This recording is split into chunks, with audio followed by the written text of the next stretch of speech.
13 તારીખની રાત્રે અનિલ વસાવા જે અમારા મામા છે તેમને રાત્રે બજારમાં મારવામાં આવ્યો હતો વગર કોઈ કારણે, અને જે પટેલ સમાજ હતો તે 400-500 જણને ભેગા કરે છે અને એમને મારે છે.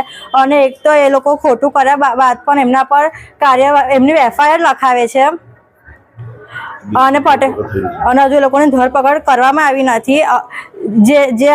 જે પીડિત છે તેમના હોસ્પિટલમાં એડમિટ છે અને જે આરોપીઓ છે તે ખુલ્લેઆમ ફરે છે ને એમના અંગે એ લોકો માટે કોઈ પણ કાર્યવાહી કરવામાં આવી છે નહીં.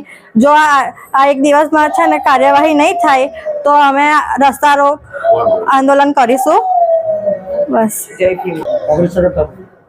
આજ રોજ અમે કલેક્ટર સાહેબને આવેદનપત્ર આપવામાં આવ્યા હતા. જય આદિવાસી, જય જોહાર, જય ભીમ.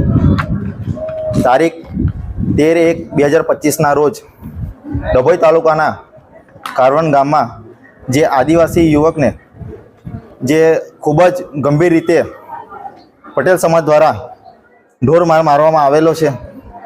આ બાબતને લઈને અમે ડભોઈ તાલુકા નાયબ કલેક્ટર સાહેબશ્રીને આજરોજ આવેદનપત્ર આપી રજૂઆત કરવા આવેલા છે કે અમારા જે આદિવાસી સમાજને વ્યક્તિને જે મારવામાં આવેલો છે આ બાબતને લઈને સામે જે આરોપીઓ છે તેઓના વિરુદ્ધ ગુનો દાખલ થયો છે, પરંતુ તેઓની ધરપકડ કરેલ નથી. સાથે સાથે તંત્ર ક્યાંક ને ક્યાંક આમાં સંડોયેલું છે એવું અમને લાગેલ છે. જે બાબતને લઈને અમે સાહેબશ્રીને આવેદનપત્ર આપી રજૂઆત કરીએ છીએ કે જો 24 કલાકમાં આવા આરોપીઓની ધરપકડ કરવામાં નહીં આવે તો કારવણ ગામ અમે સજ્જડ બંધ રાખી રસ્તા રોકો આંદોલન કરીને અમારા દીકરાને ન્યાય અપાવીશું. જય આદિવાસી, જય જોહાર.